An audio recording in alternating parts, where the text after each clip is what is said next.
trying to get people to sing at the mic for the live stream people so they can hear what's going on too. Yeah, the head-end mic is fine. 95. I don't want to get too close.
We do 151. I wish I knew how. Oh, okay, I like this. Nina Simone. 151.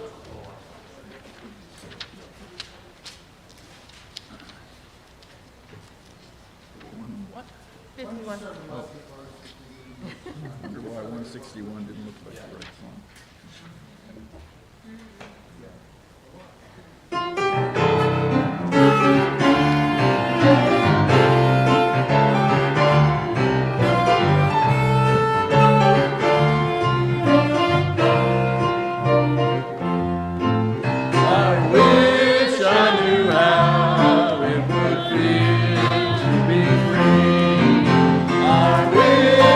Could break all the chains holding me.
Good morning, and welcome to the Community Church of Chapel Hill Unitarian Universalist.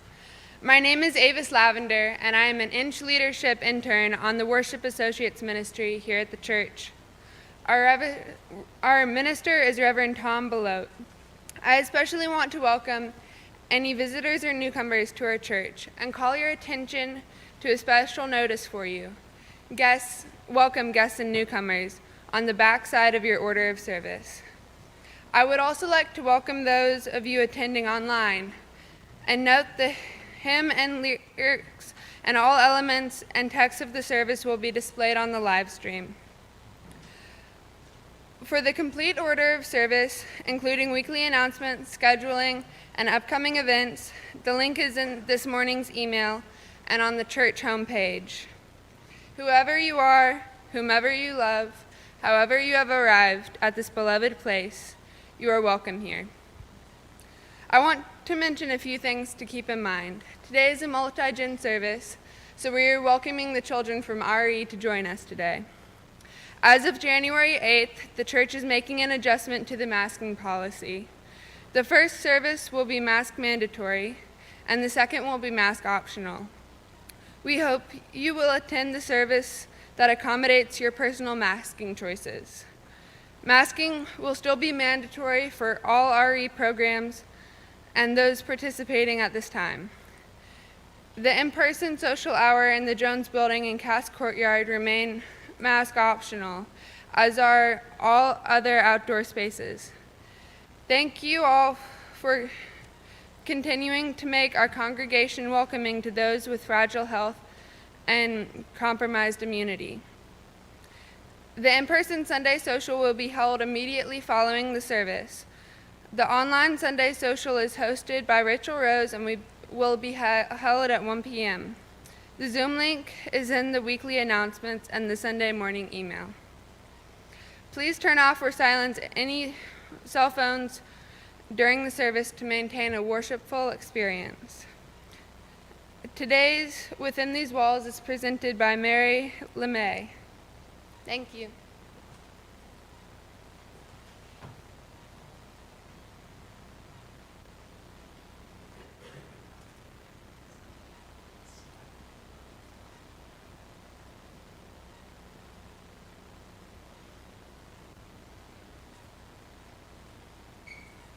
Good morning.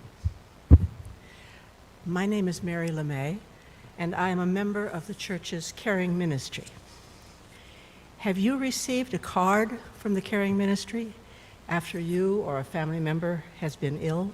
Or maybe after a loved one has died? Maybe you have received some meals or a ride to an appointment from a Caring Ministry member while you recovered from surgery. Or we lent you a caring quilt, lovingly made by our wonderful UU quilters. We do these sorts of things regularly. Also, in partnership with Reverend Thom, our ministry provides listening and emotional support visits to congregational members who are hospitalized or homebound, and memorial service receptions upon request. Although the Caring Ministry has a good core group who provide these services, we would like to give the whole congregation the opportunity to live out the part of our church's mission statement of giving support and care to each other. Would you like to provide a meal, a ride, or help out at a memorial reception? Members of the Caring Ministry will be tabling after the service over in the community room to help you sign up for one of these tasks, and we will be happy to give you more information about our ministry. Doesn't mean you have to join the whole group, come to meetings and all that stuff. Just provide a meal or provide a ride. Get your name on a list. And thank you for considering helping the Caring Ministry serve our congregation.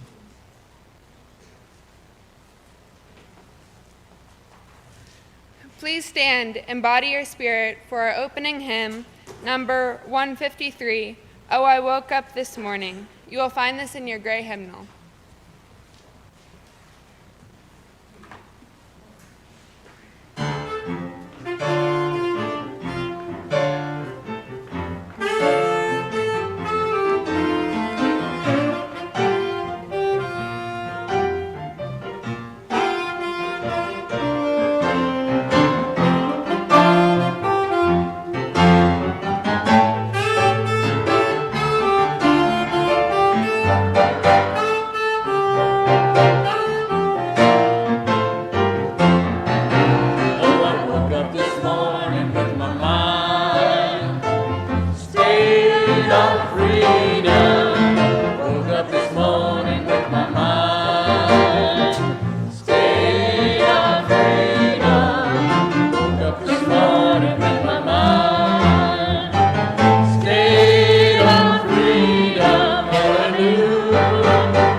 praying with my mind. It was Stayed on freedom.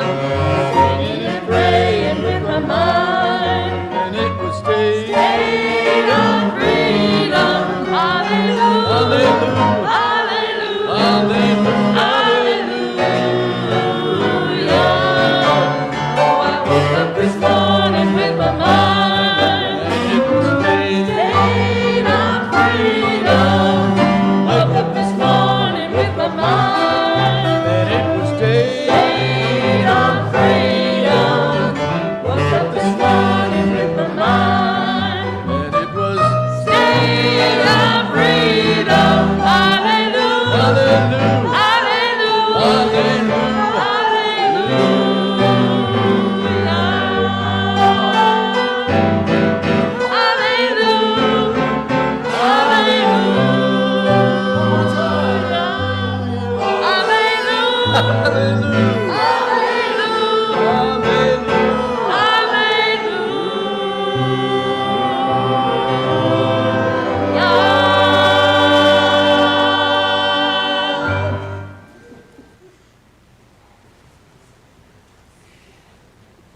As we begin our worship service, let us hear these words by Reverend Dr. Martin Luther King Jr.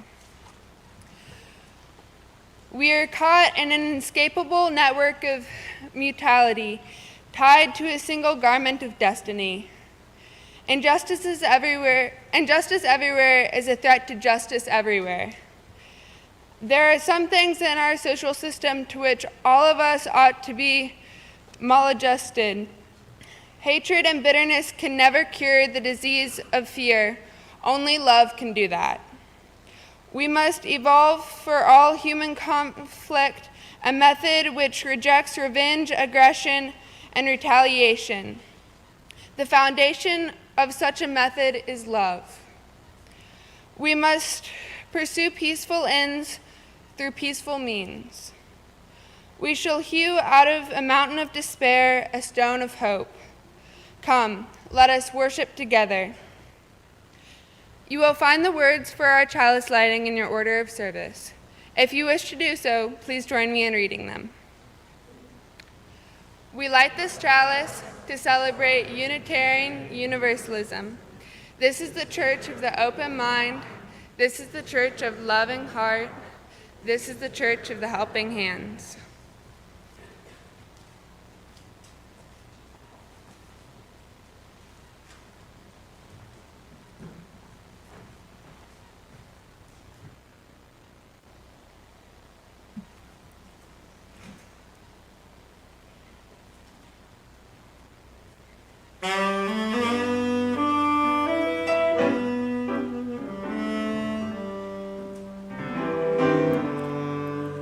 If I can help somebody as I pass along, if I can cheer somebody with a word or a song, if I can show somebody they are traveling wrong, then my living shall not be in vain.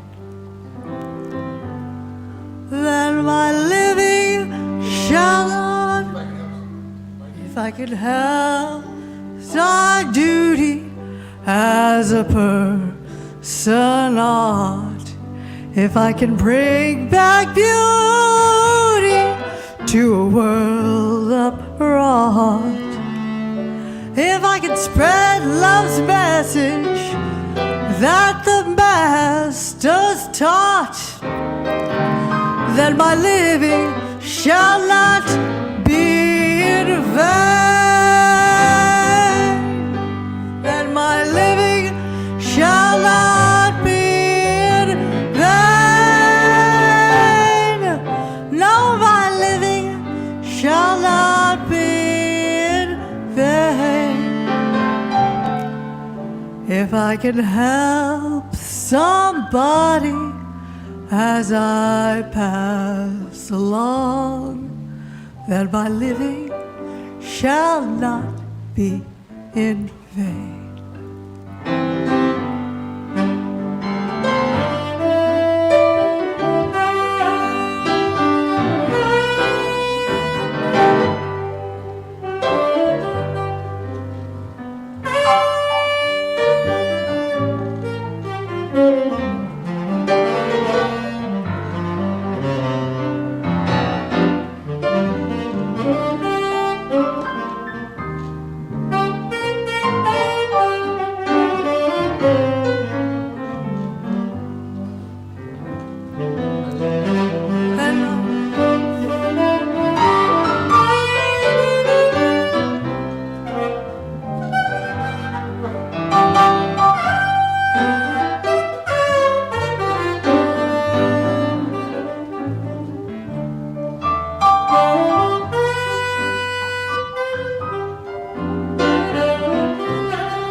I can help somebody as I pass along, then my living shall not be in vain. No, my living shall not be in vain.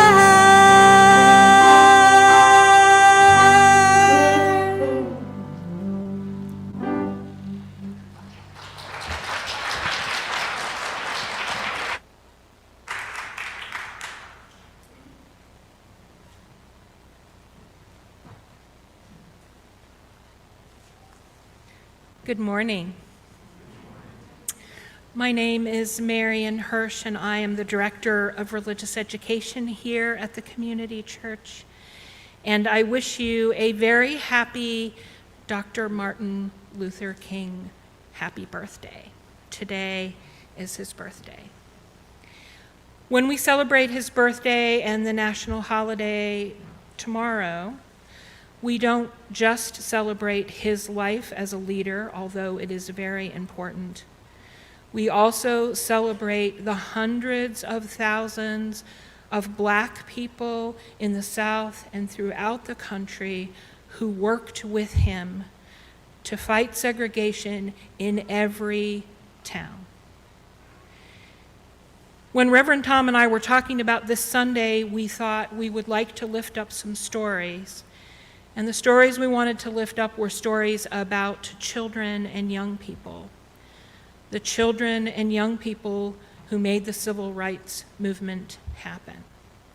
And the story I want to share with you this morning is about the Birmingham Children's March.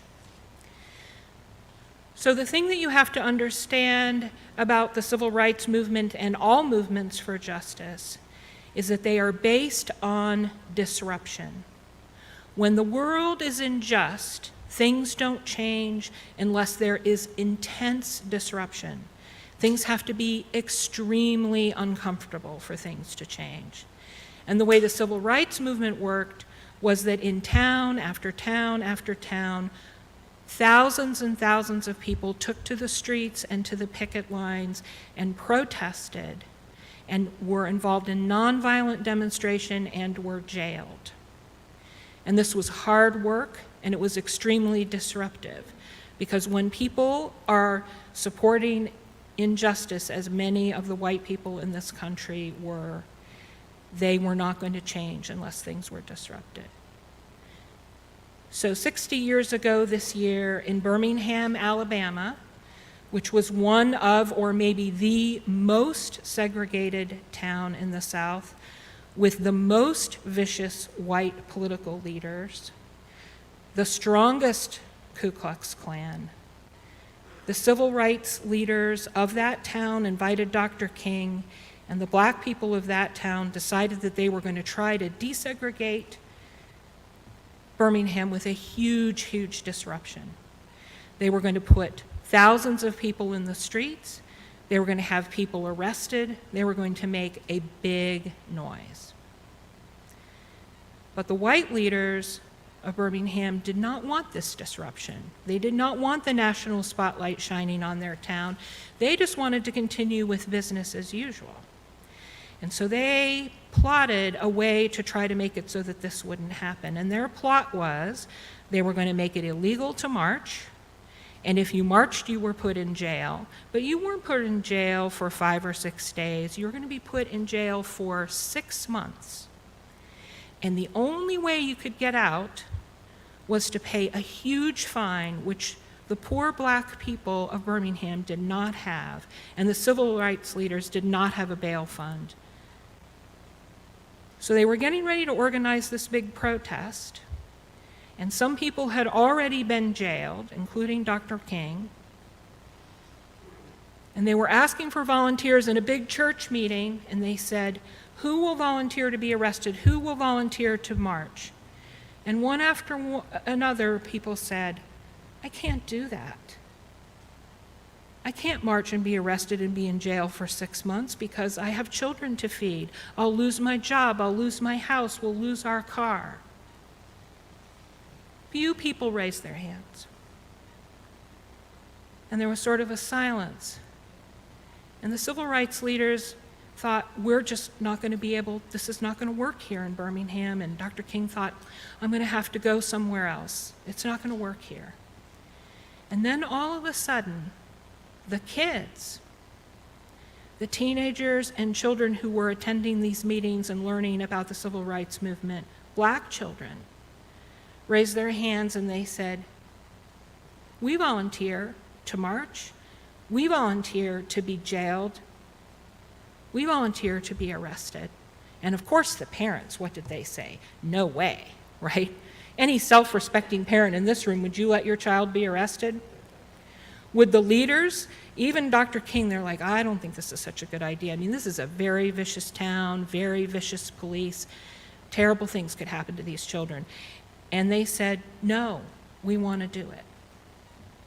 And so after some thought, the leaders and the parents, some of the parents allowed them to do it, and some of the kids just snuck out and did it. So they had a plan on May the 2nd to have a children's march where they met at the 16th Street Baptist Church, and then they proceeded out of the church singing, knowing that they would be arrested. And the first day, 700 children were arrested. Well, you know, the white leaders of Birmingham not happy about the situation because, you know, children being arrested does not make good pictures on the news. Very embarrassing. They wanted to shut this thing down. So the next day, when the kids came out of the church, this was 1,000 kids, they turned fire hoses on them and turned dogs on them. They filled the jails. And did the children give up? Were they afraid? No. They continued for a week. And after a while, adults started to join them, and King was arrested again.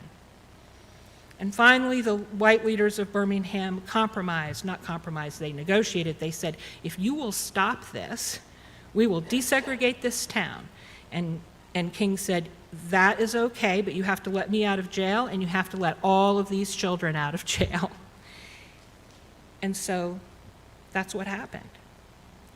So that's an amazing story of incredible bravery. But the thing that you don't know is that that turns out to have been the turning point for the civil rights movement, because it didn't just draw attention to Birmingham. The President of the United States got involved, and because of that, the Civil Rights Act was proposed and then passed the next year. Because the whole world saw children being attacked by dogs and being hit by fire hoses. And that story really touches me, not only because it talks about the bravery of children, but it also reminds us that the only way that things change and the only way that there is justice, if we step up and we are ready when we are called.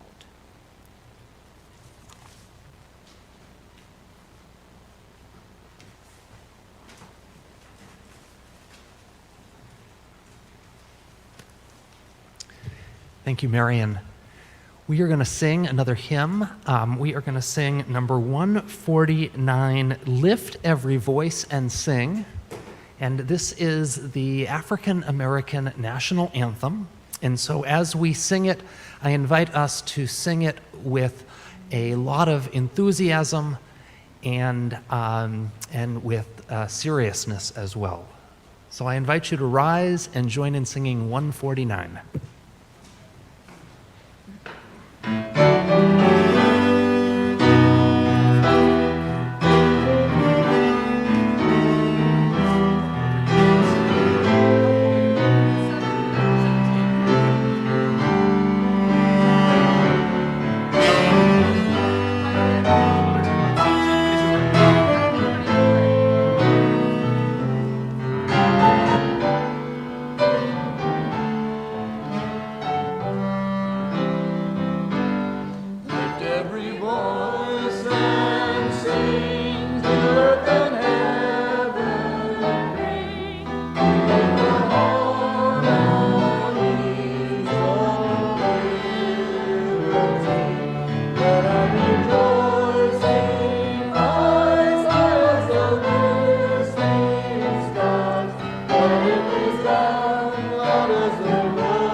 A few minutes ago, Marion told the story of the Birmingham Children's March, which was one of the real turning points in the civil rights movement. And this morning, I am going to tell a story of another turning point in the civil rights movement and how that turning point came to Chapel Hill. And I'm going to tell you the story of the Chapel Hill Nine. The Chapel Hill Nine were, and as I say the names, you might, and I'm going to say their names and ages, and you might think, are they a little bit older than you? Are they a little bit younger than you? Or maybe the same age as you? See if you know anybody who's the age of these 9 people. They were Harold Foster, age 18, William Cureton, age 18, Albert Williams, age 16, David Mason Jr., age 17, John Farrington, age 17, Earl Greer, age 16, Clarence Merritt Jr., age 17, James Merritt, age 16, and Douglas Clyde Perry, age 17. So they were all 16 and 17 and 18 years old. And on February 28th, 1960, right here in Chapel Hill, these 9 young people, these 9 youth, organized a sit-in at a restaurant on Franklin Street to protest the inhumanity of segregation. In 1960, Chapel Hill was a segregated town, just as all towns in the South were segregated. What that meant was if you were African American, you could only live in African American neighborhoods. And if you were African American, you could only go to school with other African Americans. The 9 students that I named all went to Lincoln High School here in Chapel Hill, which was the school for black students, because Chapel Hill High in 1960 was a whites-only high school. In 1960, only white students were allowed to play on the UNC basketball team. And in 1960, most of the restaurants in Chapel Hill were whites-only restaurants, which means that if you were African American, you could not go and eat there. And so on February 28th, 1960, those 9 youth from Lincoln High School led Chapel Hill's first sit-in at a booth in the Colonial Drugstore on Franklin Street. And if you go down to Franklin Street or ask your parents to drive you down to Franklin Street, there's now a historical marker with a picture of them and their names. Right, it's right next to where the West End Wine Bar is, if you know that place. I've never been there. Earlier that month, how did they get the idea to do that? Earlier that month, on February 1st, February 1st, so just 4 weeks earlier, 4 African American college students at North Carolina A&T University sat in at a Woolworth lunch counter in Greensboro, North Carolina. And it was big news. Soon, news of that sit-in and of those 4 students, those 4 college students, spread all around the country and launched a sit-in movements throughout the entire South. And sit-ins started happening. We would say that this was before, we would say it went viral, although this was not what, that wouldn't have meant anything back then. Sit-ins started happening everywhere, even in Raleigh and Durham and right here in Chapel Hill. And what a sit-in is, it's a form of peaceful, direct action protest. It involves going to a restaurant or to another public place that is segregated and sitting down and asking to be served, asking to be treated the same way as the white customers are treated. You go in and you say, I would like to order a sandwich, or I would like to order a milkshake, or I'd like to order a Coke, or I would like to order a cup of coffee. And the restaurant would then say, we don't serve you. They'd have to tell, we don't serve you because of the color of your skin. But the people doing the sit-in would say, well, I'm going to keep sitting here until you do serve me. And what would usually happen next would be that the restaurant would call the police, and the police would show up and arrest the protesters. What they were protesting was segregation, which is evil. Segregation is a way of saying that because of your skin color, you're not allowed to eat in restaurants, or sit in movie theaters, or swim in swimming pools, or play on a basketball team, or go to the same school, or live in the same neighborhood. It's a way of saying every single day that we believe that you are less human because of the color of your skin. That every day some people are less human because of the color of their skin, and that some people deserve to be treated differently. And that unfairness is something that we lived with every single day, in every single way. But these 9 young people, they saw something. They imagined something. They imagined that it didn't have to be this way. They saw that segregation wasn't true. It wasn't true that people are different because of the color of their skin. We all have the same worth. And they saw something else. They saw that change was possible. They said, they had this vision where they said, the world in which I was born into doesn't have to be the way the world is. I want to live in a different world. And they took the dare to do something about it. They, between classes at school and after school hanging out, these 9 students decided that they were going to bring the sit-in movement to Chapel Hill. And it didn't get all resolved in February of 1960. It took 5 more years of working. And for the next 5 years, something happened every single week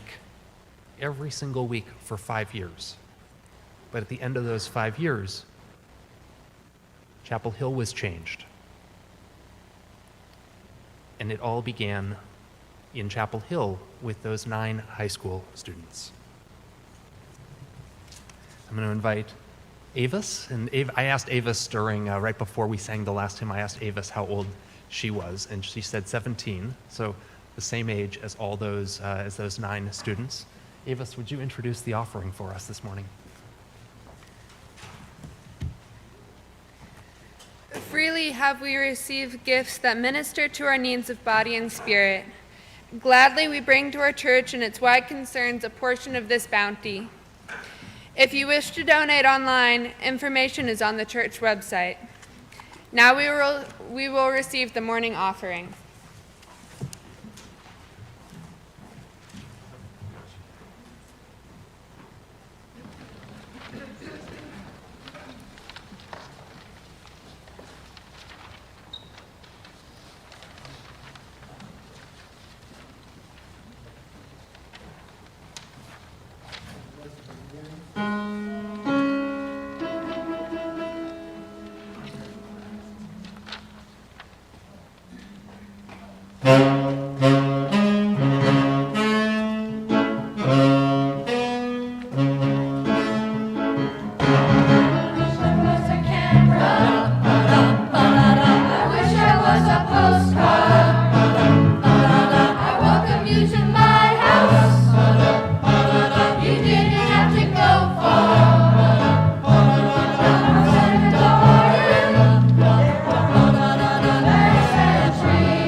So what we're going to do right now is we're going to do a little bit of informal chaos, where you've heard Marion tell a story, and I've told a story, and now we are going to practice telling our own stories. And so for this, what you're going to do, you listen to the instructions first, and then try to follow them.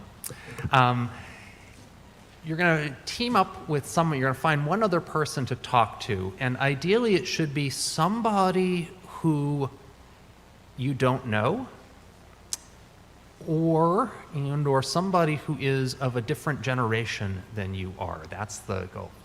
Al best is someone you don't know and a different generation than you. And what you're going to do is you are going to say to your partner, tell me a story of a time when you have stood up for somebody. Or you can say, tell me a story of a time when you've stood up for yourself in some way. And then that person will tell their story, maybe in a minute or so fast stories, not long stories. And then we're going to switch, and you're going to ask, your partner's going to ask you, tell me a story of a time when you've stood up for somebody. So is everyone clear on the question and what it is? And so we're going to enter into this time of chaos. So find your partner and ask them a question.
So we're going to give it one more minute or so. So if you're not on to the next person, be on to the next person.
I hope that you will continue these conversations after the service today. We have a few moments left today, and so we're going to do, during December, we had several Sundays with no joys and sorrows, so we're going to hold our joys and sorrows in the time remaining. Each week, I know when in children's worship, they do joys and sorrows, and in youth group, you do check-in and sharing. We do in our worship service in the sanctuary, we hold a time each week for the sharing of joys and sorrows, that if you've come with either a really, really important personal joy or a really, really important personal sadness, you're invited to come forward, place a stone in the water bowl, say your name nice and clear, and briefly in a sentence or two sentences share your joy or sorrow. And this morning we share mindful that we worship together in a multi-generational community. So let us be mindful of our sharing. Does anyone have any joys and sorrows to share?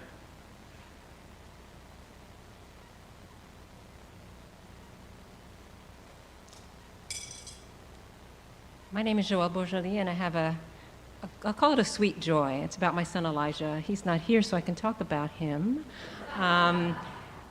This was a journey of many months. He was preparing for the North Carolina All-District Band auditions, and it was a bumpy road. And he wanted to give up so many times. He was frustrated. It was difficult. We didn't know how difficult it would be to learn that music. So last Saturday they had the auditions, and we found out this week that he was playing drums, snare drum, and he not only got in, but he made first chair in percussion. So, thank you.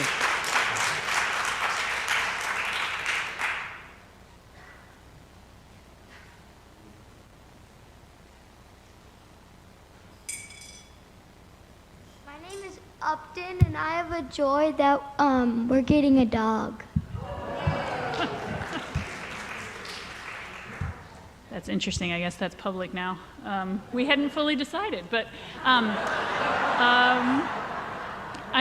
Ginger Guidry, and I'll just also add that I have a joy that I'm turning in a book chapter today on environmental justice and industrial livestock production, which I've worked on for a long time, and I hadn't even thought before that the deadline was on MLK's birthday. This is really special, actually.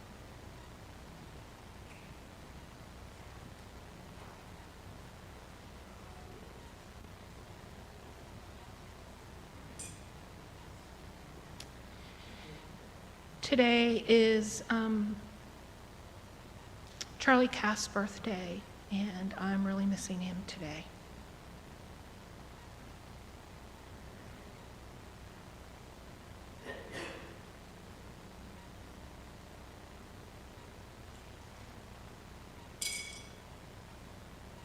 My name is Maureen O'Rourke, and my joy is that I got a text yesterday morning from my great niece. And she says, well, I want to tell you guys because I can't tell my parents.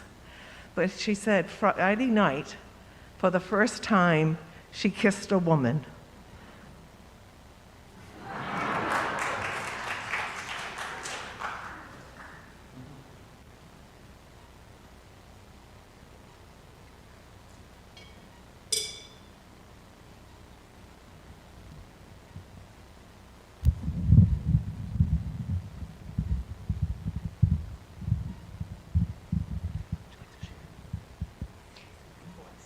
My name is Vivian, and I have a joy that my mom, she had surgery for her ankle, and she's feeling much better, and she already got the stitches out. All right. Thank you. Thank you.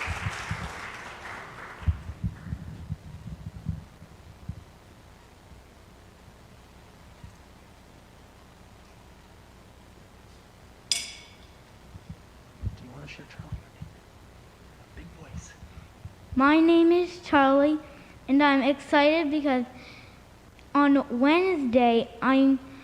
Saturday, I'm gonna see snow in Colorado. 51 inches.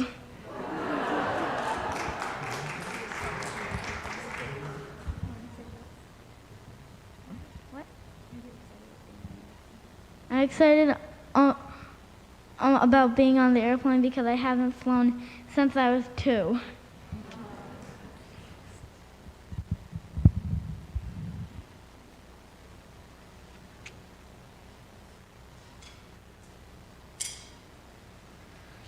and I will place one final stone, as we do each week, for all the joys and sorrows that we hold in our hearts that were not spoken this morning.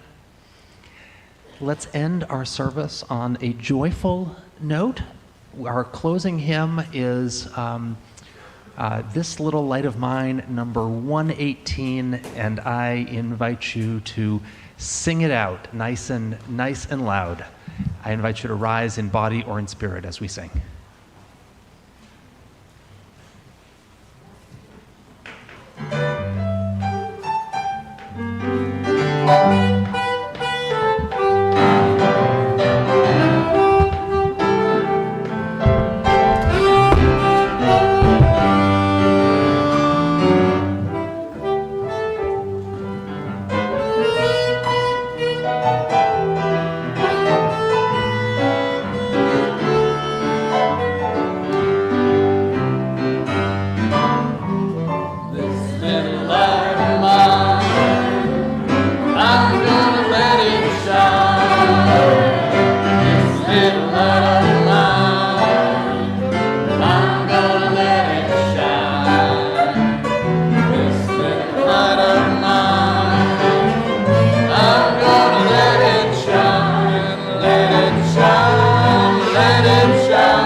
Please remain standing and body your spirit after our closing hymn. The words for extinguishing the chalice are in your order of service. If you wish to do so, please join me in reading them. We extinguish this flame, but not the light of truth, the warmth of community, or the fire of commitment. These we carry in our hearts until we are together again. Thank you to all of those who contributed to making this service worshipful, the service worshipful this morning. In keeping with COVID protocols, if you prefer not to hold hands during the singing of Shalom, just cross your hands over your chest. If you are comfortable holding the hands of those around you, please indicate this by putting your hands to either side. Now please join us in the singing of Shalom. The words are in your order of service. Shalom.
Thank you.